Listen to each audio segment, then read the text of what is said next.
Educational channel విద్యా ఉద్యోగ సమాచారానికి స్వాగతం.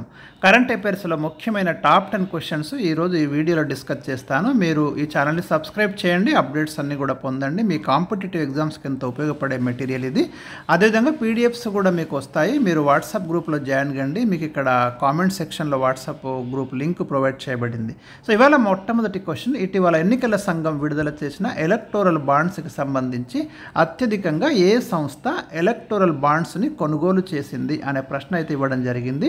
ఇది చాలా ఇంపార్టెంట్ క్వశ్చన్ అండి. ఎందుకంటే రీసెంట్గా మనకు ఏ సంస్థలు అయితే ఎలక్టోరల్ బాండ్స్ను పర్చేజ్ చేయడం జరిగిందో వాటి వివరాలు ఇన్ని రోజులుగా అసలు ప్రజలకు అందుబాటులో లేవు. కానీ రీసెంట్గా సుప్రీంకోర్టు ఒక జడ్జిమెంట్ ఇచ్చింది. ఎలక్టోరల్ బాండ్స్ కొనుగోలు చేసిన సంస్థలు ఇవి ఏ రాజకీయ పార్టీలకు అందజేస్తున్నాయి, ఎంత విరాళాలు అందజేస్తున్నాయి, ఇదంతా కూడా సామాన్య ప్రజలకి తెలియాల్సిన అవసరం ఉంది. కాబట్టి ఎవరెవరు ఎంత విలువైన ఎలక్టోరల్ బాండ్స్ కొన్నారో వారి వివరాలన్నింటినీ కూడా పబ్లిక్కి అందుబాటులో ఉంచామని జడ్జిమెంట్ ఇచ్చింది. దాని ప్రకారం రీసెంట్గా ఎలక్షన్ కమిషన్ ఆఫ్ ఇండియా ఏం చేసిందంటే ఈ డేటా అంతా కూడా ప్రొవైడ్ చేసింది మరి ప్రజలకు, సామాన్య ప్రజలందరికీ కూడా. సో దాని ప్రకారం అయితే ఇక్కడ మొత్తం మీకు ఈ future gaming and hotel services అనే సంస్థ అత్యధిక విలువ చేసే ఎలక్టోరల్ బాండ్స్ సుమారుగా 1368 కోట్ల రూపాయలు, ఖచ్చితమైన డేటా ఇచ్చారు, 1368 కోట్ల రూపాయల విలువైన ఎలక్టోరల్ బాండ్స్ని కొనుగోలు చేయడం జరిగింది. ఎక్కువ మొత్తంలో కొనుగోలు చేసినటువంటి సంస్థ future gaming and hotel services, గుర్తుంచుకోండి. దీని యజమాని Santiago Martin. And second question, రక్షణ రంగంలో ఎఫ్డిఐ ఎంత శాతం ఉంది? ప్రస్తుతం ఇండియాలో ఫారిన్ డైరెక్ట్ ఇన్వెస్ట్మెంట్ అంటాము. ఎఫ్డిఐ అంటే ఫారిన్ డైరెక్ట్ ఇన్వెస్ట్మెంట్, విదేశీ ప్రత్యక్ష పెట్టుబడులు అంటాం. ప్రస్తుతం 74% అనుమతిస్తున్నాం ఎఫ్డిఐలను డిఫెన్స్ సెక్టార్లో, గుర్తుంచుకోండి, very important. And next question, 2024 జనవరిలో ఏ దేశం మంచు చిరుతను జాతీయ చిహ్నంగా ప్రకటించింది?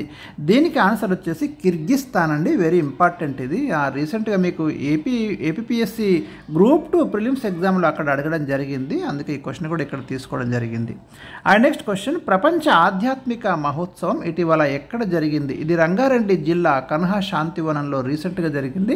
2024 మార్చి 15 నుంచి 17 వరకు జరిగింది ప్రపంచ ఆధ్యాత్మిక మహోత్సవం. ఇలాంటి ఇంపార్టెంట్ ఉన్నప్పుడు ఖచ్చితంగా లొకేషన్ గుర్తుంచుకోండి. అది కూడా ఇక్కడ తెలంగాణలో జరిగింది కాబట్టి మోస్ట్ ఇంపార్టెంట్ అని చెప్పాలి. మరి ఈ సందర్భంగా ప్రపంచ ఆధ్యాత్మిక మహోత్సవం సందర్భంగా ప్రపంచ శాంతి రాయబారి పురస్కారం పొందింది ఎవరు అనే ప్రశ్న ఉంది. ఇక్కడ చూడండి, కమలేష్ డి పటేల్ దీనికి ఆన్సర్. ఇది కూడా గుర్తుంచుకోండి, ఇంపార్టెంట్ పురస్కారం అయితే ఇవ్వడం జరిగింది. ఇక ఏడుపాయల జాతర ఏ జిల్లాలో జరుగుతుంది? దీనికి ఆన్సర్ వచ్చేసి మెదక్ జిల్లా పాపన్నపేట, అక్కడ వనదుర్గమాత ఆలయం వద్ద జరుగుతుంది. తెలంగాణలో జరిగే ముఖ్యమైనటువంటి జాతరల యొక్క ఇంపార్టెన్స్ దృష్టి ఈ క్వశ్చన్ అయితే ఫ్రేమ్ చేయడం జరిగింది. Question number 7, star of the forest Vantara పేరుతో జంతువుల సంరక్షణ కొరకు రిలయన్స్ సంస్థ ఎక్కడ ప్రత్యేక జూ ఏర్పాటు చేసింది? వెరీ ఇంపార్టెంట్ అండి. రీసెంట్గా చాలా రోజుల పేపర్లో మీకు కంటిన్యూగా వార్త వచ్చింది. గుజరాత్లోని జామ్నగర్లో ఈ జూని ఏర్పాటు చేయడం జరిగింది. ముఖ్యంగా గాయపడ్డటువంటి జంతువులు, ఆపదలో ఉన్నటువంటి జంతువులు, అలాంటి వాటన్నిటికి కూడా ఇక్కడ ప్రొటెక్షన్ ఇవ్వడం అనేది జరుగుతుంది. రిలయన్స్ వారు ఏర్పాటు చేసినటువంటి ఈ జూ గురించి మీకు చాలా కథనాలు అయితే వస్తున్నాయి. Star of the forest Vantara పేరుతో దీన్ని ఏర్పాటు చేయడం అనేది జరిగింది. జామ్నగర్లో మీకు ప్రపంచంలోనే అతిపెద్ద ఆయిల్ రిఫైనరీ ఉంది, రిలయన్స్ వారిది, మీకు ప్రైవేట్ సెక్టార్లో ఉంది, గమనించండి. And next question, Prasar Bharati నూతన చైర్మన్గా ఇటీవల ఎవరు నియమితులయ్యారు? దీనికి ఆన్సర్ వచ్చేసి నవనీత్ కుమార్ సెహగల్ నియమితులయ్యారు. 2024 మార్చి 16 లేటెస్ట్ కరెంట్ అఫైర్స్ అండి ఇది. ప్రసార భారతి మీకు 1997 నవంబర్ 23న ఏర్పాటు చేయబడింది.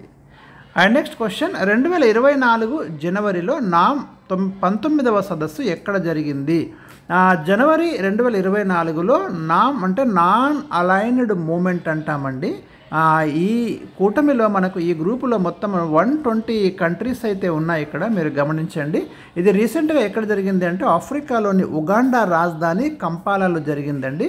Very very important. నామ్ అనేది ఇండియా కూడా ఇందులో వన్ ఆఫ్ ద మెంబర్.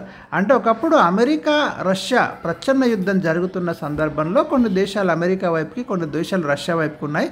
అలా ఏ గ్రూపులో చేరకుండా తటస్థంగా ఉన్నటువంటి దేశాలు కలిసి ఏర్పాటు చేసుకున్న కూటమినే మనం నాన్ అలైన్డ్ మూమెంట్ అని పిలుస్తున్నాం. రీసెంట్గా 19వ సదస్సు అయితే కంపాలాలో జరిగింది, ఉగాండా రాజధాని.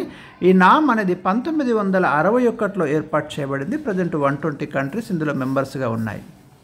లాస్ట్ క్వశ్చన్, అమెరికాలోని ప్రైవేటు అంతరిక్ష సంస్థ స్పేస్ ఎక్స్ వ్యవస్థాపకులు ఎవరు? దీనికి ఆన్సర్ వచ్చేసి Elon Musk and Tom Muller అండి. వెరీ వెరీ ఇంపార్టెంట్ క్వశ్చన్, మీకు రీసెంట్గా ఈరోజు కూడా పేపర్లో వార్త కనిపిస్తుంది. సో ఇవి ఈరోజు ఉన్నటువంటి ముఖ్యమైనటువంటి కరెంట్ అఫైర్స్. మిగతావి రేపు మీకైతే తప్పకుండా అందిస్తాను.